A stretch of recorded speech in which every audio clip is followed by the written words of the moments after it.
Ele foi um dos maiores cantores em 90 e estava no auge, mas uma contaminação da AIDS depois de relacionamento com um americano arruinou sua carreira e o fez sofrer sozinho até os últimos dias de vida. Teve depressão, anorexia nervosa e chegou a pesar 45 quilos, se alimentando apenas de água. Hoje, você verá toda a verdade por trás desse cantor que desistiu de viver e morreu recluso.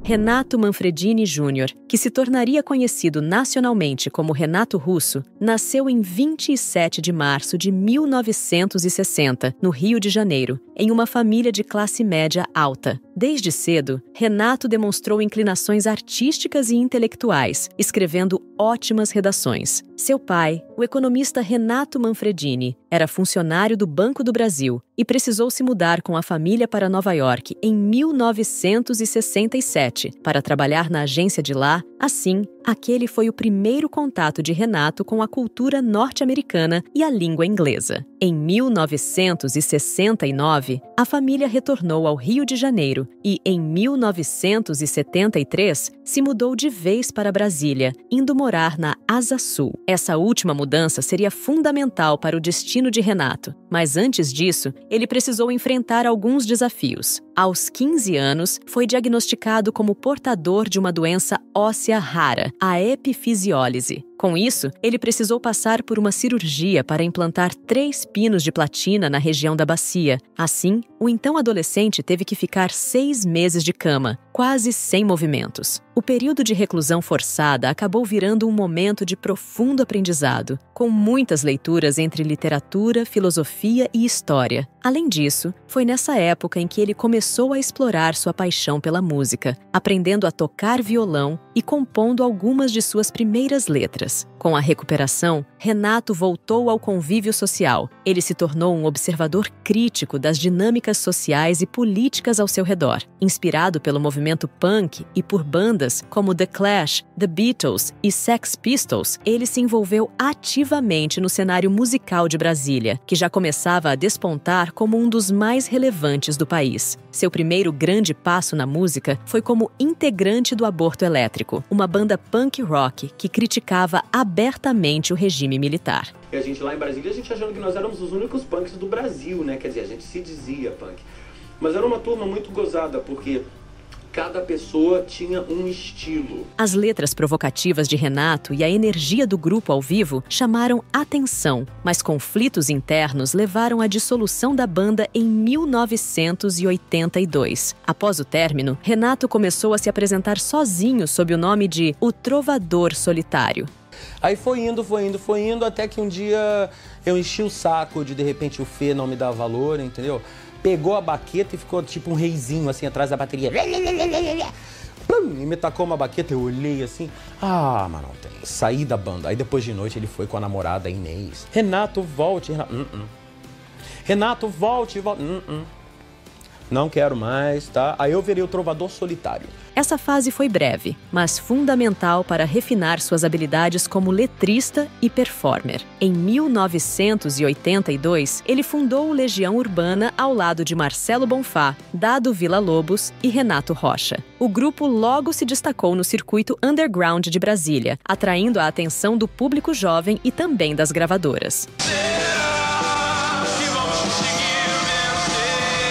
O Legião Urbana nasceu em um momento histórico crucial para o Brasil, quando o país caminhava para o fim do regime militar e vivia os primeiros desafios da redemocratização. Assim, Renato Russo se tornou a voz de uma geração que buscava identidade e esperança em meio ao caos político e social. O primeiro álbum da banda, produzido em 1984, trouxe músicas como Será e Ainda é Cedo, que rapidamente se tornaram hinos juvenis no ano de lançamento.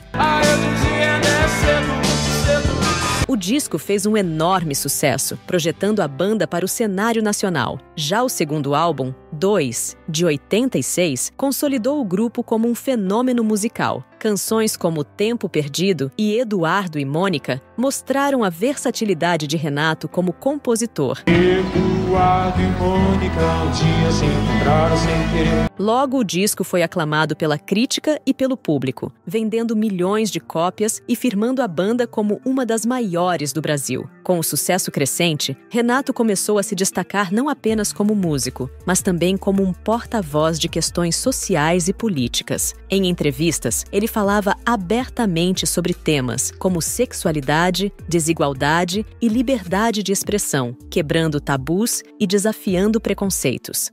Tenho muitos namorados também, então assim, segurando uma boa. O que eu falo é assim, uma pessoa que você pode chegar, você pode abraçar, mas assim, é tipo assim, como se fosse assim, seu irmão, entendeu? Seu primo, só que rola algo mais. Sim. Entende? Mas assim, existem pessoas assim na minha vida. No fim da década de 80, Legião Urbana lançou o álbum As Quatro Estações, considerado por muitos como o auge da banda. Com sucessos como Pais e Filhos, Há Tempos e Monte Castelo, o disco explorava temas mais introspectivos, como família, espiritualidade e a busca por sentido. As letras e a própria atitude da gente, eu acho, falam da gente. Então, de repente, a pessoa que ouve uma canção da Legião Urbana, se ela se identificar, se ela gostar daquilo, ela vai sentir que aquilo é uma coisa que está sendo dita para ela mesma, entendeu? Então as pessoas têm essa curiosidade para saber mais, assim, se nós somos sinceros, se nós somos realmente honestos no que a gente faz e se essas experiências são realmente coisas que a gente viveu, né? Apesar do sucesso estrondoso, a vida de Renato foi marcada por conflitos pessoais. Ele lutava contra o alcoolismo e enfrentava períodos de depressão, que frequentemente afetavam sua saúde e relação com os colegas de banda. O alcoólatra e o adicto, que é o dependente químico, né? Eu pensava que de repente o mundo era ruim, que era tudo complicado. E, na verdade, isso faz parte da adicção, faz parte do alcoolismo, entendeu? Então é uma coisa que puxa a outra. Então, no meio do caminho, o mundo para mim era um terror. Tudo era difícil, tudo era horrível.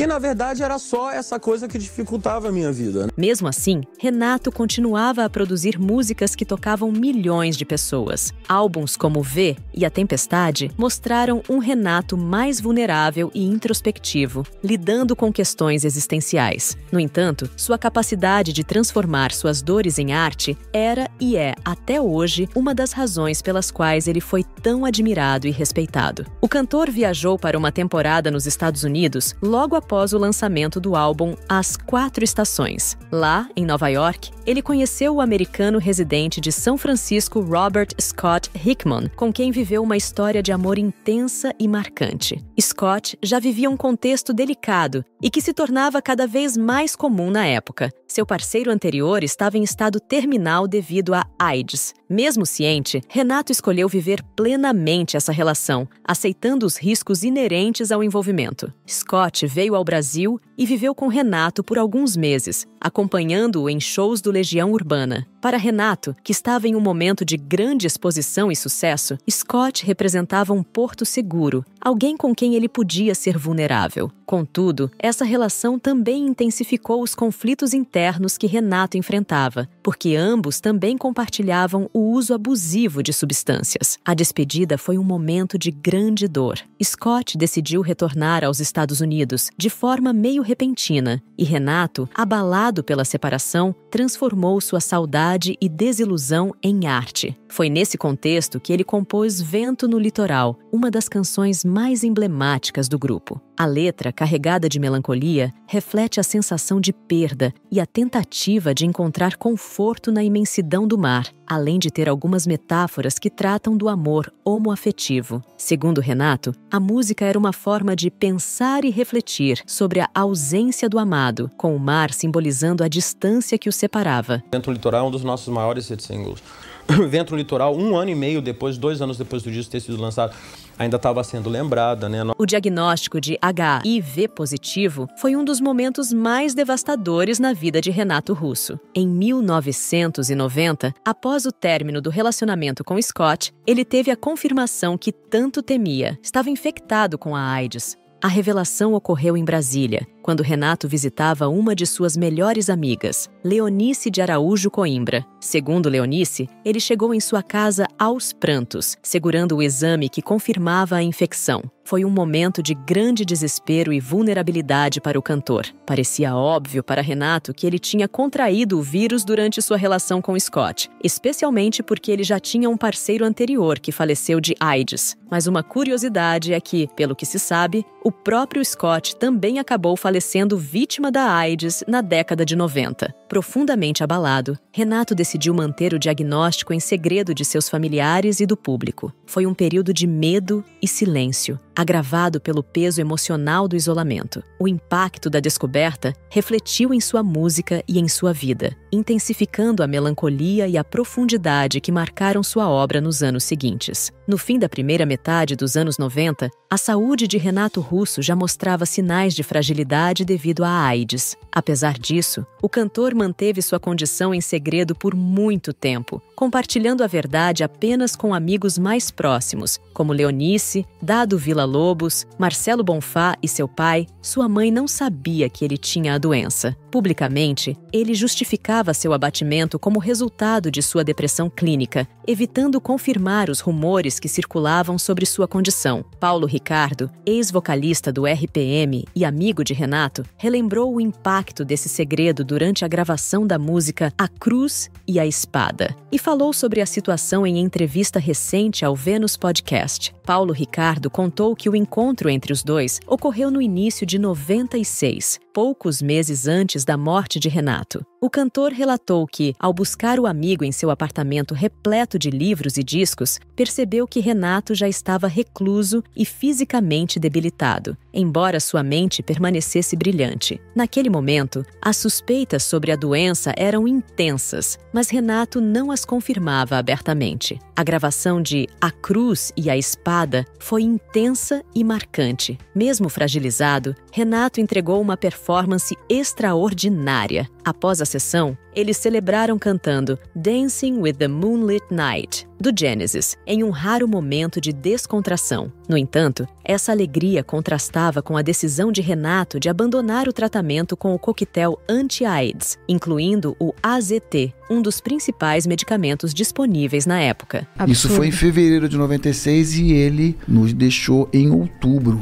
por espontânea vontade. Ele decidiu parar de tomar o coquetel de AZT. Difícil. Bem difícil e muito triste. Segundo Paulo Ricardo, essa decisão foi tomada por livre e espontânea vontade, mas trouxe consequências devastadoras para sua saúde. Renato descreveu os efeitos colaterais do coquetel como insuportáveis, comparando-os a comer um cachorro vivo. Essa metáfora impactante reflete o sofrimento físico e psicológico que ele enfrentava. Sua escolha de interromper o tratamento marcou a etapa final de sua jornada, onde se afastou do convívio social, convivendo com os sintomas da anorexia nervosa, que suprimiram ainda mais seu apetite já afetado, e mergulhou na produção de A Tempestade ou O Livro dos Dias. O teor do disco é muito triste, né? Muito triste. As letras, a música. Muito triste, muito difícil de ouvir, muito difícil de fazer aquele disco, e das coisas mais tristes é ver a voz do Renato debilitada e registrada daquele jeito. Renato sendo o cantor que sempre foi um grande cantor, um grande intérprete, né? Assim, em seus últimos meses de vida, Renato Russo enfrentou a progressiva deterioração de sua saúde causada pela AIDS. Ao mesmo tempo, o cantor convivia há muito tempo com problemas como depressão e anorexia, sendo que esta última contribuiu bastante para seu emagrecimento progressivo. Após decidir suspender o coquetel de medicamentos devido aos efeitos colaterais insuportáveis, ele passou a viver de forma reclusa em seu apartamento em Ipanema, em sua cidade natal, o Rio de Janeiro. Cercado por amigos próximos e familiares, o cantor parecia estar se despedindo daqueles que mais amava. Seu pai, Renato Manfredini, deixou Brasília para acompanhá-lo em seus dias finais, enquanto outros amigos, como a atriz Denise Bandeira, o guitarrista Dado Villa-Lobos e o cantor e compositor Alvin L. o visitavam regularmente para confortá-lo. O cantor também retomou o contato com velhos amigos da turma de Brasília, onde ele cresceu e começou a despontar na cena musical. Segundo consta, a morte era o tema central das conversas. Renato demonstrava plena consciência da gravidade de sua condição. Durante conversa com o jornalista e amigo Geraldo Vieira, confessou que queria explorar ao máximo sua essência antes que a morte chegasse. Mesmo debilitado, permaneceu comprometido com seu legado. O lançamento de A Tempestade ou O Livro dos Dias, último álbum do Legião Urbana, no dia 20 de setembro de 1996, foi um marco que refletia tanto sua fragilidade quanto genialidade criativa. Uma faceta pouco conhecida dos últimos dias de Renato Russo foi a filantropia. Há alguns anos, o cantor estava se engajando em ações da campanha Ação da Cidadania contra a Miséria e pela Vida, criada por Herbert de Souza, o Betinho. O coordenador da campanha no Rio de Janeiro, Maurício Andrade, contou ao jornal O Globo que o vocalista se tornou o maior doador de verba particular, destinando cerca de 180 mil às campanhas. O dinheiro, convertido para os valores atuais, ultrapassa as cifras de 800 mil. Em seu último mês de vida, Renato Russo pesava 45 quilos e se alimentava apenas de água de coco. Assim, na madrugada do dia 11 de outubro de 1996, ele faleceu em casa, vítima das complicações da AIDS, como pneumonia, infecção urinária e septicemia. Renato Russo morreu às 1h15 da madrugada de hoje no apartamento onde morava em Ipanema. Na hora da morte, ele pesava apenas 45 quilos. Alguns fãs do líder do Legião Urbana estão no cemitério e pretendem passar a noite aqui. E como uma forma de homenagear alguém que para eles era quase divino, vão passar esta noite cantando músicas do grupo. A notícia pegou o público de surpresa e causou grande comoção nacional. O cantor deixou um filho, Giuliano Manfredini, que na época tinha 7 anos. Renato já tinha deixado instruções à sua família sobre não querer nenhum tipo de cerimônia, que apenas gostaria de ser cremado. A família atendeu o pedido. O corpo dele foi cremado e as cinzas foram espalhadas no sítio Roberto Burle Marx, na zona oeste do Rio, na presença dos pais e da irmã. O impacto de sua partida, aos 36 anos de idade, reverberou em todo o país. Fãs e amigos lamentaram a perda precoce de um dos maiores artistas de sua geração. Uma menina que tinha acabado de sair de um show da Legião me falou uma frase que vai me marcar para sempre, porque ela falou: se tivesse uma religião, Renato Russo, eu era dessa religião. Eu fiz com ele uma música que ele gravou agora no último disco. Que o meu sorriso é verdadeiro, meu coração está desperto, é sereno meu amor e santo este lugar. 11 dias após o falecimento de Renato Russo, Dado Villa-Lobos e Marcelo Bonfá anunciaram o fim das atividades do Grupo Legião Urbana, encerrando também uma era de ouro na música brasileira. Renato Russo deixou um legado musical incomparável e foi um exemplo de coragem e autenticidade diante das adversidades da vida. Já conhecia a história de vida de Renato Russo? Me conte nos comentários. Se inscreva no canal e não esqueça de deixar o seu gostei. Vou colocar um vídeo especial aí na sua tela. É só clicar.